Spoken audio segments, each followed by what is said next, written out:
देखिए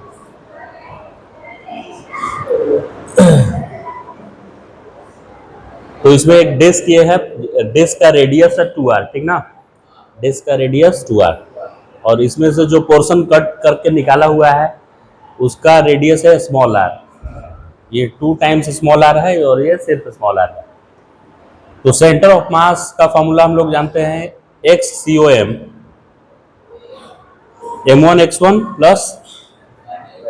m2x2 by m1 plus m2 होता है अगर दो अलग अलग मास है तो इसमें m1 मास ये पूरे डिस्क का मानना है, पहले मानना है कि ये पूरा कंप्लीट डिस्क था, उससे कुछ भी पोर्शन कट करके बाहर नहीं निकाला हुआ है, कंप्लीट डिस्क होता तो उसका मास क्या होता, तो उसका मास होता sigma into pi into 2r square. Sigma क्या है यहाँ पे, मास पर यूनिट एरिया, क्योंकि इसका एरिया पाई आर स्क्वायर है, पाई इंटू रेडियस ही 2r है, तो इस पूरे डिस्क का एरिया क्या होगा pi into 2r square. Circular disc का एरिया क्या होता है पाई आर स्क्वायर, और इसका खुद रेडियस ही क्या है 2r है, तो पाई इंटू 2r स्क्वायर इसका एरिया है। और सिग्मा क्या है, पर यूनिट मास पर यूनिट एरिया है, मास पर यूनिट एरिया, इसका total mass by total area का वैल्यू को मैं क्या लिख रहा हूं सिग्मा। तो पूरे का मास क्या होगा sigma into pi r square, क्योंकि सिग्मा है मास ऑफ यूनिट एरिया और इस पूरे डिस्क का एरिया है पाई इंटू 2r स्क्वायर, इसलिए यूनिट एरिया का मास इस into area, mass of unit area into total area से क्या मिल जाएगा टोटल मास। तो टोटल मास इस डिस्क का m1 माने हम। फिर इसका पोजीशन अगर बताए तो x1 0 है, क्योंकि इस पूरे डिस्क का सेंटर को ही ओरिजिन माना हुआ है, तो ओरिजिन के लिए x कोऑर्डिनेट भी 0 होता है और y कोऑर्डिनेट भी 0 होता है। तो मास 1 से रिलेटेड बात कंप्लीट हो गया। अब सेकेंड मास जो रिमूव किया हुआ है मास, ये सेकेंड मास इसमें ऐड नहीं किया हुआ है, इससे रिमूव किया हुआ है, तो जो रिमूव किया जाता है उसको माइनस लिखा जाता है, रिमूव वाले को क्या लिखता है माइनस। तो m2 जो होगा उसका वो निगेटिव होगा, कितना निगेटिव हुआ है मतलब हटाया गया है कितना इससे, तो सिग्मा मास पर unit area into truncated part का मास जो कट किया हुआ है इसका है पाई आर स्क्वायर, जो पोर्शन रिमूव किए हैं उसका क्या है पाई आर स्क्वायर, राइट। इसका कोऑर्डिनेट क्या होगा x2, मास 2 का कोऑर्डिनेट को x2 लिख रहे हैं, तो इस x2 का वैल्यू है यहां से यहां तक r है,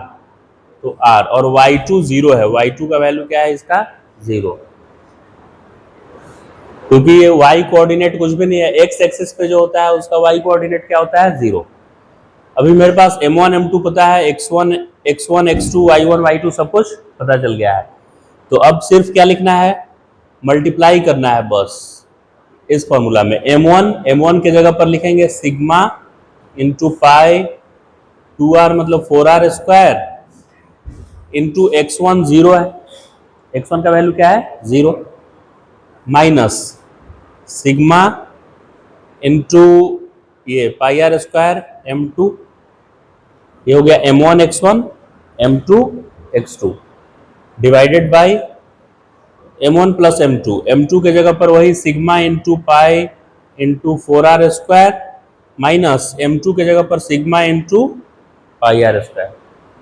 इसे सॉल्व करने से ये वाला पार्ट 0 हो जाएगा, क्योंकि इसमें 0 मल्टीप्लाई हुआ है पूरा, यहां से आएगा minus sigma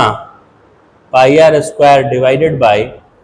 4 sigma pi r square में से 1 sigma pi r square subtract करेंगे तो 3 सिग्मा आएगा, ये 3 सिग्मा पाई आर स्क्वायर है कि नहीं, ये 4 सिग्मा पाई आर स्क्वायर है, उसमें से 1 सिग्मा पाई आर स्क्वायर चला गया, तो 3 sigma pi r square, sigma से सिग्मा कैंसिल, पाई से पाई, आर स्क्वायर से r square, pi r square, यहाँ पे मास था, ठीक है। और यहाँ कोऑर्डिनेट लिखना है, ये सिर्फ मास मैंने लिखा है, सिर्फ क्या लिखा था मैंने मास, क्या लिखना है m1 x1 m2 x2, x2 का वैल्यू क्या है, x2 का वैल्यू यहाँ है r, तो यहाँ और क्या मल्टीप्लाई कर देना है r, तो इसमें सिग्मा पाई आर स्क्वायर में एक और r आया है, सिग्मा पाई आर स्क्वायर में एक और r आया है, तो इस तरह से ये माइनस r बाई 3 आ गया, यानी सेंटर ऑफ मास पहले अगर ये कंप्लीट डिस्क था उस समय सेंटर यहाँ पे था, तो उससे इधर शिफ्ट हो जाएगा -r/3 पे। तो जो रिमूव करने के बाद रिमेनिंग पोर्शन होगा उसका सेंटर यहाँ पे रहेगा, उसका सेंटर ऑफ मास कहाँ पे रहेगा, यहाँ पे, ठीक है, -r/3 पे, माने आधे से और कम, ठीक है, यहाँ पे आएगा। तो आंसर लिख दीजिए -r/3।